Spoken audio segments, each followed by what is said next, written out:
there is nothing the Browns can do this year that will intrigue people, that will attract them to want to watch their games, talk about them in any way, outside of starting Shedeur Sanders, not 10 weeks in, not after Flacco or Pickett or whoever the hell else gets an injury, and you're left to put him in the game. But I'm talking about week 1.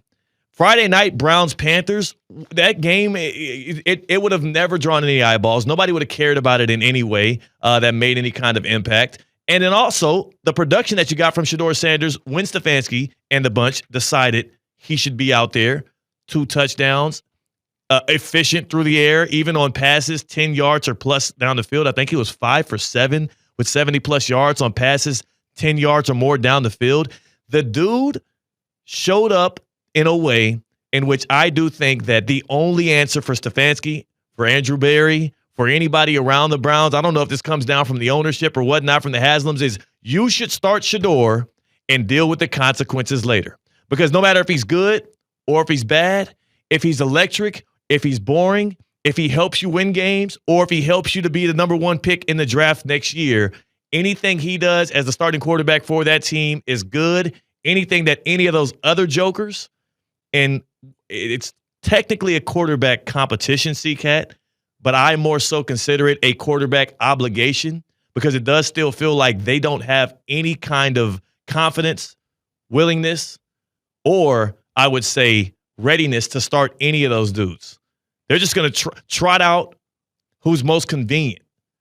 Nobody else in that quarterback room moves the needle the way that Shedeur Sanders can. And I'm not just talking about production-wise. I'm talking about just overall value. Like, there were eyes on that team. They're buying his jersey. The fans care about it. Start Shedeur and deal with the rest later. That's how I feel about it now. Yeah, because I don't think the primary objective for the Cleveland Browns in 2025 is to make the playoffs. Yeah. I feel like it's to set up the following 5 to 10 years, and that includes either finding your quarterback for the future this year or positioning yourself to select a quarterback in next year's draft. That's kind of the first chess piece they moved was this year's NFL draft by not taking Travis Hunter and getting more draft picks for that position, is moving down a couple of picks. Yes.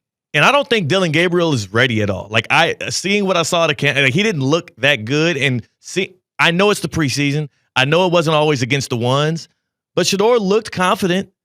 He had a thrill of a time doing it. The moments certainly didn't look too big for him, and you knew that coming into it because the guy is literally so confident that people felt it to be a negative at certain points.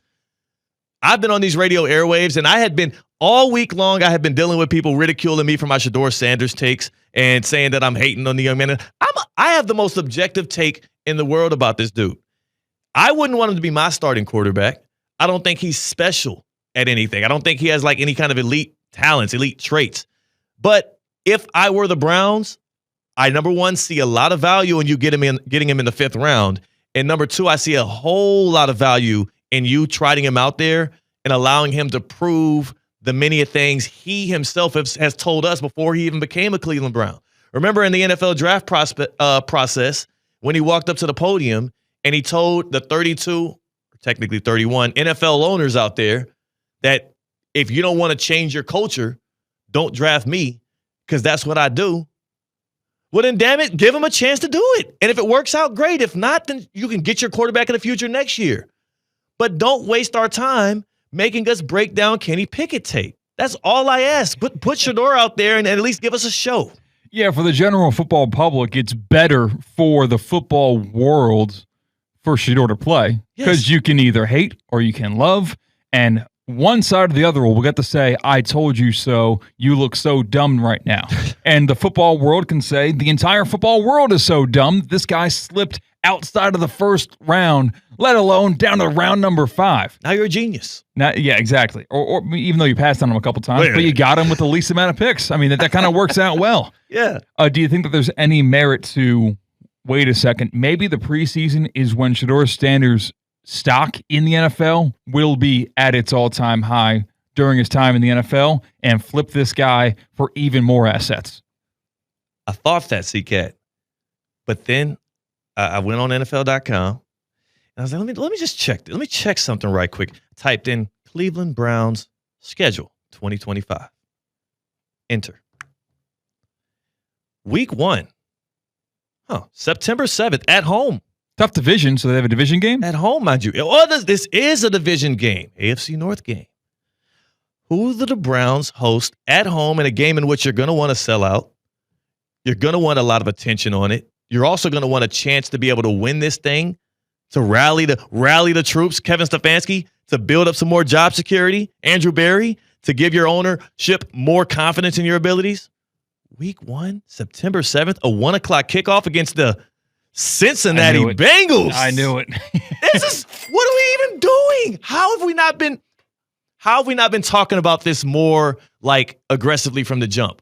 The Browns open the season at home against literally the worst week 1 team in the history of the NFL, the Cincinnati Bengals, who also are notorious for having a horrendous defense.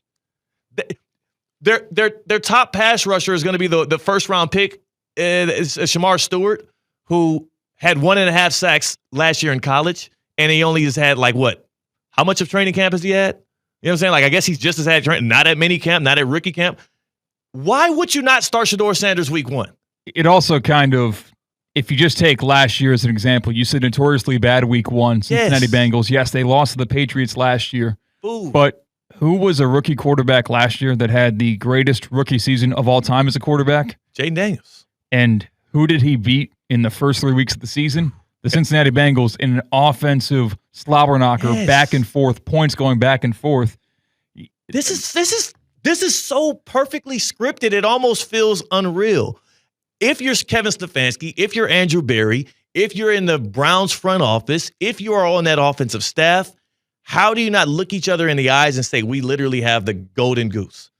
Shedeur Sanders can go out there and either make us look like a genius or at the very least put up a lot of points in what maybe is a close game and a loss against the Bengals.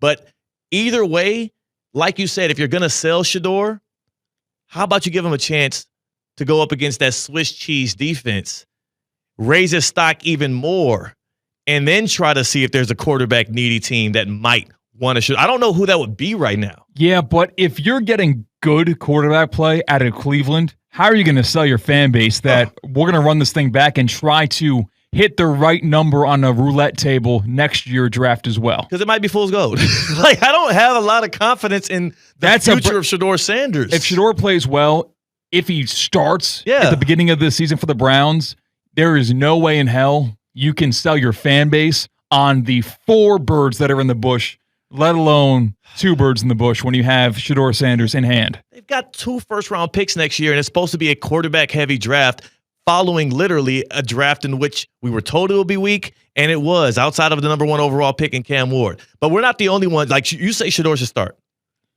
He kind of flipped me. I did not think that was going to be the case. I did not think that should have been the case. And now the more that I think about it and I saw it happen against another offensive team or another defense from a different team. Yes.